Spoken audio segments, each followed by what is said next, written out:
Hello and welcome to the Voice of the People. I'm your host, Kenneth Murray Sr. I love enough to tell you the truth and I respect enough to give you the facts. I want to thank you for joining us this evening. It is our intent to give you information, to have a conversation, talk about stuff that other folks don't talk about. We feel that the yoke has been broken on this end, and so we dare to tell you the truth and give you the facts. This show is sponsored by Myers Law, Attorney Catherine Myers at 803-250-1176. She specializes in criminal law. So if you need to get lawyered up, you call the Legal Eagle at 803-250-1176. I want to talk to you this evening about something that's very important. As we witness every day violence towards black men that's being inflicted by police officers. So we understand the history of this. We understand that we're the victim of this, and we understand that we need criminal justice reform. But I want to take it down a level. I want to talk about our children. I want to talk about policing schools. They continue to target black, brown, indigenous students with disability. The data has proven this. Across the country, communities are pushing their schools to divest funding from police and reinvest those funds in student mental health care and other supportive services. But in making their case in their respective school boards, these parents, students, and advocates, and ministers and community leaders, they run into one significant barrier: outdated data and transparency in policing in schools. Every other year, the Department of Education collects and eventually releases to the public data that shows the number of student referrals and arrests made by police, including resource officers, we call them SROs, in public schools, and which students are most impacted. This data includes the student's age, gender, race, and whether they have a disability.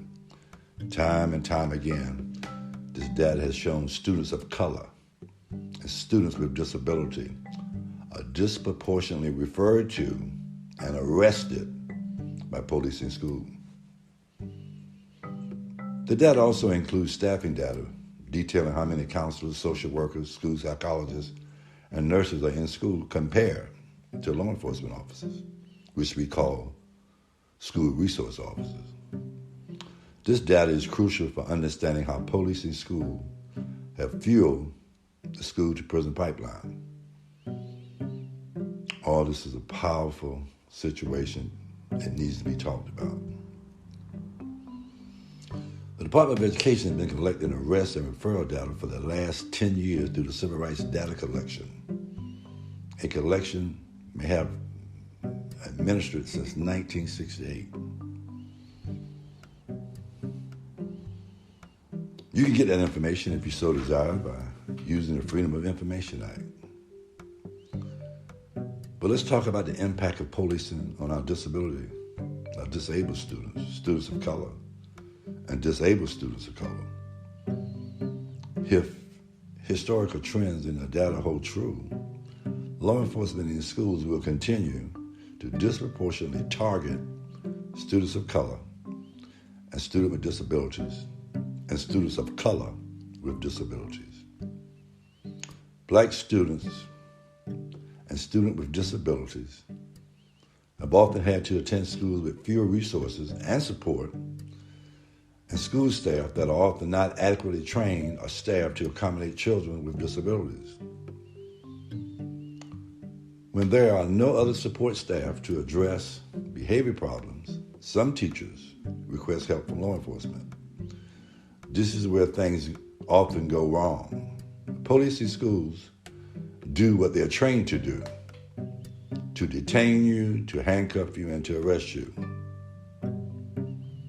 Past data analyzed by the ACLU shows that schools with police reported 3.5 times as many arrests as schools without police. Just as with the concentration of policing in low-income communities of color, policing in schools is also racialized. We took a report, it's called Cops and No Counselors, and we analyzed the data. we found that students of color are more likely to go to a school with a police officer, and they're more likely to be referred to law enforcement and more likely to be arrested at school. On the national level, black students are more than twice as likely as their white classmates to be referred to law enforcement. Black students are 3 times as likely to be arrested as their white classmates. And in some states, black girls are over 8 times as likely to be arrested as white girls. This is a problem in our community. What makes a child most likely to be targeted by a police officer while in school? That's a good question. Well, simply by having a disability. Overall, students with disabilities were nearly 3 times more likely to be arrested and referred than students without disability. This is bad. If a child has a disability, and they're also a student of color, the odds are even far worse. For instance, in Rhode Island, Native American students were referred to law enforcement at a rate 5 times that of the national average. Black and Latino boys with disability represent only 3% of students nationally, but they account for 12% of school arrests. Black boys are more often labeled as emotionally disturbed or simply bad. When non-compliant behavior occurs, whether or not they have an emotional or behavior disability, and those behaviors disproportionately lead to law enforcement response rather than a supportive response through appropriate accommodations. Schools have consistently chosen policing over the implementation and expansion of mental health resources that support our students. That's the next step. We have to demand more transparency. The Department of Education is solely to blame, but they're not really solely to blame for us not seeing the data now. Many states and large school districts also lack transparency in publishing this data, and that's in violation of federal law. Now, as a community and as parents and as school board, what information do you ask for? Every district should have already posted the data in their school and district report cards for the school year. We must get that information. There's a lot to talk about. When kids are engaging with police officers, disproportionately, it starts in elementary school, middle school, and high school. And with black boys, it's kind of concerning because we know that when black boys leave high school and they enter into the adult world, they encounter the same officers, the same police officers in the street. And our young men and women have been witness to the execution of black men unarmed by law enforcement officers in this country. The question is, as parents and community persons, how can we prepare and support and train our children to know what their rights are in public school? Do they have a right not to be engaged with law enforcement? Do they have the right to call their parents? Do they have a right not to be searched? Do they have the right not to be interrogated, not to provide information against themselves? Any engagement that a person in elementary school, middle school, or high school has with law enforcement, there's a possibility that they will be detained, arrested, and handcuffed, and given charges. These are some of the questions and these are some of the situations that we must entertain in our individual communities. Every school district should report and have data every year on the number of engagement episodes, the number of arrests, and the number of referrals that happen within that school district. Without that information, there's no transparency and there's no accountability. and the cycle continues.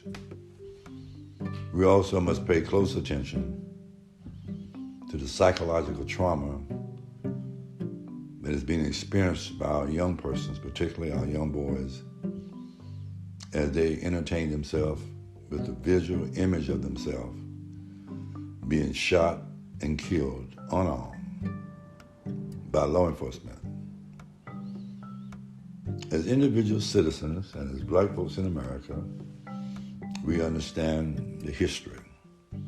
We understand the challenges of being discriminated against and denied our basic civil rights. It is more evident today than it's ever been. The country is divided, and it's divided by race and political party. We have half of this country that's in support of black folks being denied full access to their voting rights. That is where we are at in this country in 2021. We have law enforcement officers who are digging in. 99% of police officers who have murdered black men who are unarmed have not been prosecuted and found guilty in a court of law.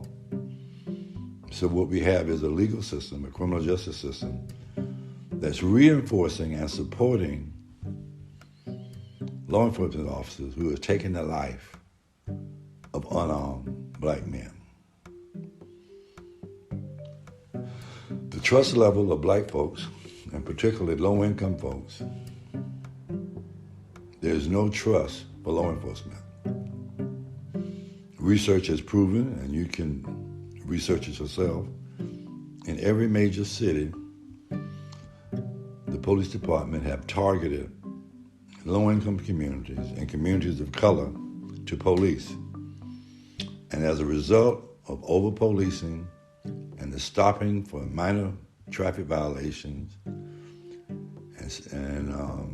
what you have is you have a situation where there's a letter of the law and there's a spirit of the law, and you have police officers that's fully aware of giving tickets with a high price on it to low income and to unemployed persons that they are unable to pay.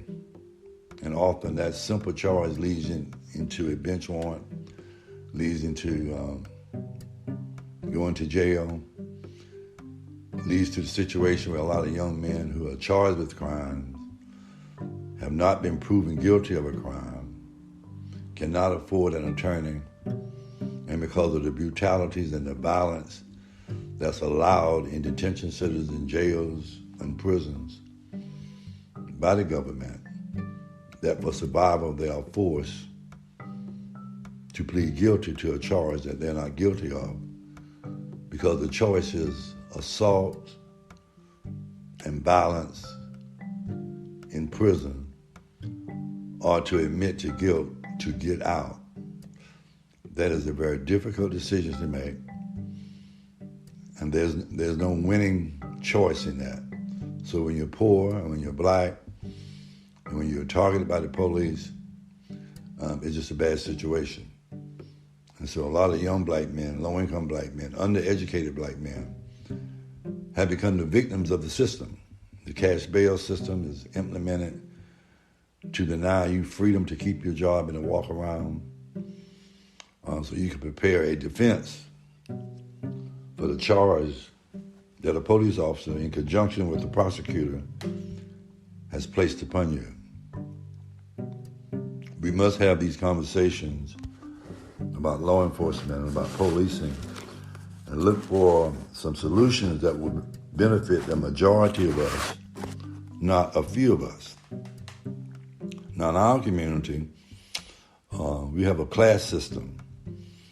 So when you talk about violence and policing against black men, the low-income black men, the black men that are living in the low-income communities that being over-policed, they don't have a voice. You have another group of black men, I guess about 5% of the population, they live in other places and they run in different social circles and they have different relationships with the same folks that inflict this pain and injustice upon us, and they dare to make to deal or to negotiate our rights, and they're not living our experience. So you must understand that if you're part of the 5% or the 10%, as they say in the black community, your son, your daughter, you have the resources to get an attorney. You have a resource to get them out of jail. You have the resources to talk to people in high places to get a deal. You have a network that you develop through your professional career and through your status as a liaison between the two communities. And some of you folks are being financed by poor black people, so I'm not calling names on that. But that's why some of the problems we were having with resource officers in schools and law enforcement officers in our community is that some Negroes and some black men in particular, they have been insulated from this reality. They have adapted over the years a different view of the reality of being a black man in America because they have crossed over. They have changed their language, they've changed their dress, they've changed their values, and they've transitioned into being an African American in a white community, and they have given themselves an orientation that they know how to pacify, they know how to dance, they know how to shuffle, they know how to grin, and they can survive fairly well. But brothers, you are needed to be a voice for us brothers who don't have those skills. So we must always make decisions that's for the betterment of the 90%, not necessarily the 10%. This is not something that I made up. This is history. There's always racism, and we're at the bottom, and so we are the victims in that situation. And there's classism based on education and job skills and that type of thing. So therefore, then there's sexism. So you have women, and particularly black women, that they have to get a job. Out of every dollar, they only get about 65 cents. And so then as a race of people, we have subgroups. So we have the church, and we have the unchurched. We have organizations. And so we get to a point where everybody wants to be a leader and everybody wants to speak for the community. But in essence, the reality of it is every leader of every organization is speaking for the membership of the organization. They're not speaking for the community. Does that make sense? If you're a pastor, you're speaking for your congregation. If you're a member of a fraternity, you're speaking for your fraternity brothers. If you're with the NAACP, you're speaking for the membership of the NAACP. So we have a situation in our communities where we have various leaders representing various groups, and then the majority of people are not in the groups. So I guess the thing that we should try to do is empower people who are not in the groups to get into that network, that political network, that social network, that economic network, to empower people so they won't be victims when folks come campaigning about representing them. Education is necessary for any movement, for any group of people. Anything that you want to advocate for, somebody has to be trained, somebody has to study, somebody has to transfer situations, ideas, and outcomes, and that type of thing. So the reason I'm having this conversation is because we cannot sit back and not address law enforcement and violence directed towards black men. I can tell you some of the things that happened in the past that we know doesn't work. Getting a black chief of police doesn't change the police culture. It doesn't change the policy and practices of over-police in our communities. Getting a black sheriff does not as well. What brings about a change in law enforcement and violence against black men? If you're in the city, black men in particular, and women should be organized to demand that there's a citizen review board and that the city council persons dictate to the police chief what kind of policing they want and what community to leave alone and quit used in poor communities to generate revenue. So how do you generate revenue in poor black communities? Well, you tell your cops to go over there to stop cars or do speed traps, and any seasoned police officer can stop anybody, anytime, anywhere for a supposed traffic violation.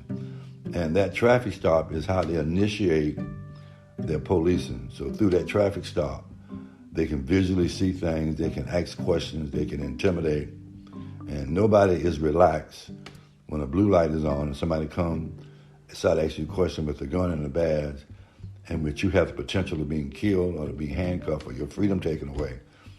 That's not a fair exchange. That's not a good interaction. And most black men try to avoid that situation.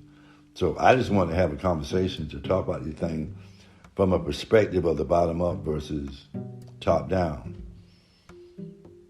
Now, the higher you go, I guess the more material things you have to lose and the more relationships you have to lose. But from the bottom up, we're just trying to get some justice. We're just trying to be left alone. We're trying not to be harassed and given high-priced tickets is to finance the law enforcement, and we don't want our lives taken. And we want to live a life that we don't have to fear seeing a police car, and these folks are being paid with our tax dollars. I just want to share that conversation with you. I love you enough to tell you the truth, and I respect you enough to give you the facts. And so you have to look at law enforcement starting very young. Research has proven that little black boys and girls are traumatized and that they fear police officers. And in public schools, I want you to think about this for a minute. Part of controlling and giving an orientation to and manipulating our minds is subjecting our children at a young age to a level of control that is not conducive to healthy emotional development. No elementary school child should have to walk around the elementary school talking to a police officer. No middle school kid or high school kids should be free from exposure to potential loss of freedom, to being charged, to being detained and being questioned by a law enforcement officer. Our public schools should be safe places for our children. They should be a place where our kids can live, learn, and grow, and explore themselves, express themselves, and challenge authority in appropriate manners, but become critical thinking. So the policing of our children is not good for the emotional health and the self-esteem of our children. The gun and the badge in the black community is a symbol of oppression. Don't get it twisted. We are not the dominant society. And I know a lot of us have that integrationist mindset.